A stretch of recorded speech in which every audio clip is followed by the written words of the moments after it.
পরস্পর যোগসাজশে অপরাধমূলক ষড়যন্ত্রের মাধ্যমে ক্ষমতার অপব্যবহারপূর্বক আর্থিকভাবে লাভবান হওয়ার অসৎ অভিপ্রায়ে শেয়ার বাজারে বিনিয়োগ সংক্রান্ত প্রচলিত আইন ও বিধি পরিকল্পিতভাবে লঙ্ঘনপূর্বক নিজেদের স্বার্থ সংশ্লিষ্ট বিও অ্যাকাউন্টসমূহে অসাধু উপায়ে ফটকা ব্যবসার মতো সিরিজ ট্রানজ্যাকশনস, প্রতারণাপূর্ণ অ্যাক্টিভ ট্রেডিং, গ্যাম্বলিং এবং স্পেকুলেশনের মাধ্যমে মার্কেট ম্যানিপুলেশন করত পরিকল্পিতভাবে নির্দিষ্ট কিছু শেয়ার সংঘবদ্ধভাবে ক্রমাগত ক্রয় বিক্রয়পূর্বক কৃত্রিমভাবে দাম বাড়িয়ে সাধারণ বিনিয়োগকারীদের উক্ত শেয়ারসমূহে বিনিয়োগে প্রতারণাপূর্বক প্রলুব্ধ করত ব্যাপক ক্ষতি সাধন করে 256 কোটি টাকারও বেশি আত্মসাৎপূর্বক অস্বাভাবিক রিয়ালাইজড ক্যাপিটাল গেইনের নামে অর্জিত অপরাধলব্ধ অর্থ বা প্রসিডস অফ ক্রাইম শেয়ার বাজার হতে সংঘবদ্ধভাবে উত্তোলন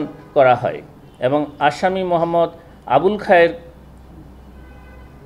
উপনিবন্ধক সমবায় অধিদপ্তর ঢাকা কর্তৃক তার স্ত্রী কাজী সাদি হাসানের সহায়তায় ক্যাপিটাল গেইনের নামে অর্জিত অপরাধলব্ধ অর্থের 29,94,00,000 টাকারও বেশি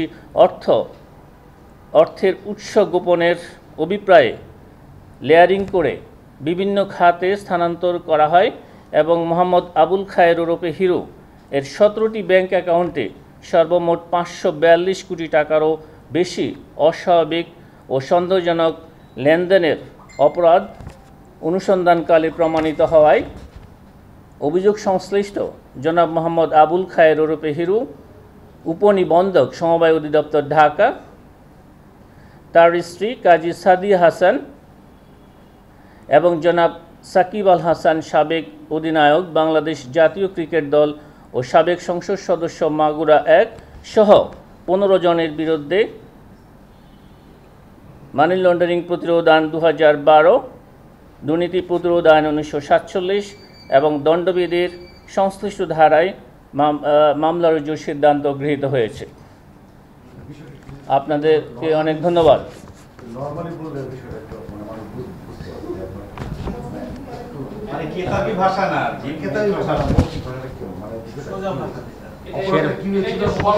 শেয়ার বাজারে মার্কেটে কারসাজির মাধ্যমে অর্থ আত্মসাতের জন্য এই যে আমি যে নামগুলো বলেছি, জনাব মোহাম্মদ আবুল খায়ের উপনিবন্ধক সমবায় অধিদপ্তর, জনাব সাকিব আল হাসান এবং জনাব কাজী সাদি হাসান সহ 15 জন বিভিন্ন ব্যক্তির নামে 542 কোটি এখানে বিভিন্ন অর্থের সংশ্লিষ্ট রয়েছে।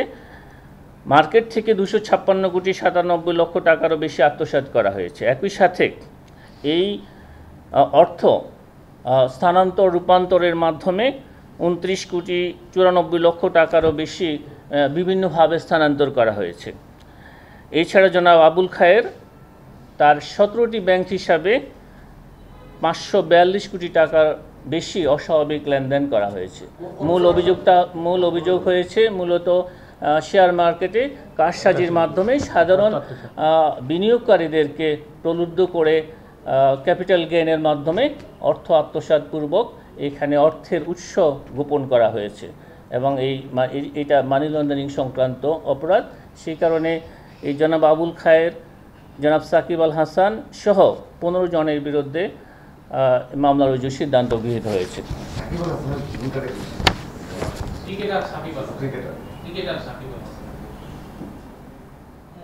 আসামি মোহাম্মদ আবুল খায়ের হিরু কর্তৃক শেয়ার বাজারে যে কারসাজিকৃত Paramount Insurance Limited, Crystal Insurance Limited এবং সোনালী পেপারস লিমিটেডে শেয়ারে জনাব সাকিব আল হাসান বিনিয়োগ করে মার্কেট ম্যানিপুলেশনে যোগসাজশ করত সরাসরি সহায়তাপূর্বক সাধারণ বিনিয়োগকারীদেরকে শেয়ারে বিনিয়োগে প্রলুব্ধ করার অপরাধ অনুসন্ধানকালে প্রমাণিত হয়েছে।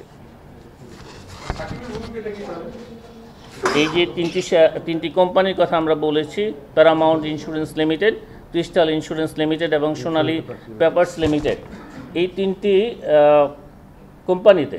কোম্পানির শেয়ারে তিনি বিনিয়োগ করেছিলেন এবং এই বিনিয়োগ কার্যক্রম যেটা ছিল সেটা ম্যানিপুলেট করা হয়েছে, মার্কেট ম্যানিপুলেশনের সাথে তিনিও সম্পৃক্ত ছিলেন। একটা উদাহরণস্বরূপ আমি বলি যে একটা 10 টাকার শেয়ার, সেটা প্রথমে আপনি যিনি এখানে প্রথমে অভিযোগকারী যিনি অভিযোগ সংশ্লিষ্ট ব্যক্তি যিনি ছিলেন, তিনি তার স্ত্রীর কাছে বিক্রি করলেন মনে করেন 15 টাকা। তার স্ত্রী তার আরেকজন নিকট আত্মীয়র কাছে এটা বিক্রি করেছেন 20 টাকায়। এইভাবে নিজেদের মধ্যে এই কারসাজি করে দামটা বৃদ্ধি করা হয়েছে। পাচার করার কথা আমরা কিন্তু বলিনি, আমরা বলেছি বিনিয়োগ করা হয়েছে। তিনি এই 3টি কোম্পানিতে বিভিন্ন অর্থ এখানে বিনিয়োগ করেছেন এবং সেই বিনিয়োগের কৃত অর্থের সাথে এই যে সংঘবদ্ধ চক্র যারা এই মার্কেট ম্যানিপুলেশনের সাথে জড়িত ছিলেন তাদের সকলেরই এখানে সম্পৃক্ততা রয়েছে এবং এই অতিরিক্ত যে অর্থ বাজার থেকে নিয়ে যাওয়া হয়েছে সেই কার্যক্রমের সাথে তিনিও একজন এখানে সরাসরি এই কার্যক্রমের সাথে সম্পৃক্ত ছিলেন। আপনাদেরকে অনেক ধন্যবাদ।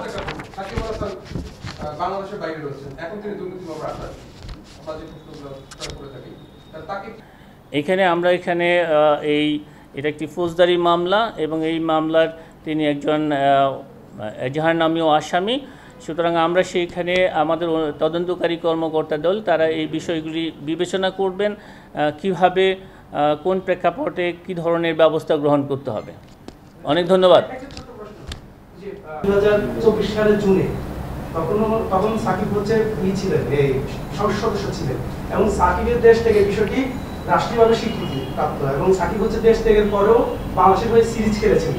তো এই ক্ষেত্রে যে সাকিব তো যে দেশ ত্যাগ করেছেন এটা তো জানে বাংলাদেশের অফিসিয়ালি বিষয়, সেটা পরেও কেন সাকিবের দেশ থেকে নিষেধাজ্ঞা দিয়েছে, এই বিষয়ে আসলে বক্তব্য একটু অপেক্ষা করেন, আপনারা সব বিষয়ে আপনারা জানতে পারবেন কেন তাকে নিষেধাজ্ঞা দেওয়া হয়েছে, ভবিষ্যতে আরও কাদেরকে নিষেধাজ্ঞা দেওয়া হবে, সব বিষয় আমাদের যেই অনুসন্ধানকারী দল রয়েছেন এবং মামলার ক্ষেত্রে যে তদন্তকারী কর্মকর্তারা রয়েছেন তারা এই বিষয়ে সকল ধরনের আইনানুগ প্রক্রিয়া অন্যদের ক্ষেত্রে যেমন হয়েছে এইসব ক্ষেত্রে একই ধরনের ব্যবস্থা নেওয়া হবে। 15 জন।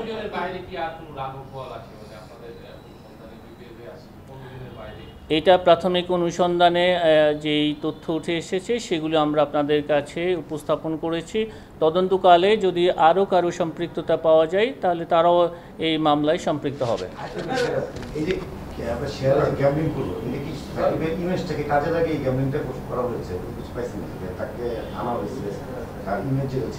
বিনিয়োগটা করানোর উদ্দেশ্যটা কি ছিল? একদম তাকে ধরে তাকে সামনে রেখে মার্কেট থেকে মোটামুটি টাকা আত্মসাতের আমরা যেই কোম্পানিগুলো আপনারা হয়তো এটা আপনারা নিজেরাও রিপোর্ট করেছেন, এটা স্টক এক্সচেঞ্জ কিন্তু প্রাথমিকভাবে এই বিষয়গুলো নিয়ে তারা কিন্তু প্রাথমিক অনুসন্ধান করেছেন বিভাগীয়ভাবে এবং এই কোম্পানিগুলোকে কিন্তু তারা ইতিমধ্যে কিন্তু অনেক জরিমানাও করেছেন। এই অপরাধটা কিন্তু প্রমাণিত, ঠিক আছে। সো যে কোম্পানি এই মার্কেট ম্যানিপুলেশনের সাথে সম্পৃক্ত ছিলেন সেটা যারা আসবেন, এখানে কোনো ব্যক্তি বিশেষ না, এখানে আমরা দেখছি যে অপরাধটা কীভাবে সংগঠিত হয়েছে, সেই অপরাধের সাথে কারা কারা সম্পৃক্ত ছিলেন তাদের বিরুদ্ধে ব্যবস্থা নেওয়া হয়েছে। না এই ক্ষেত্রে সে ধরনের কোনো বিষয় নেই। এখানে হচ্ছে বিভিন্ন কোম্পানি এই মার্কেট ম্যানিপুলেশনের সাথে জড়িত ছিলেন, ঠিক আছে। না তাই এখানে তার ব্যক্তিগত ইমেজ ব্যবহার করে এই ধরনের কোনো কিছু এখানে করা হয়।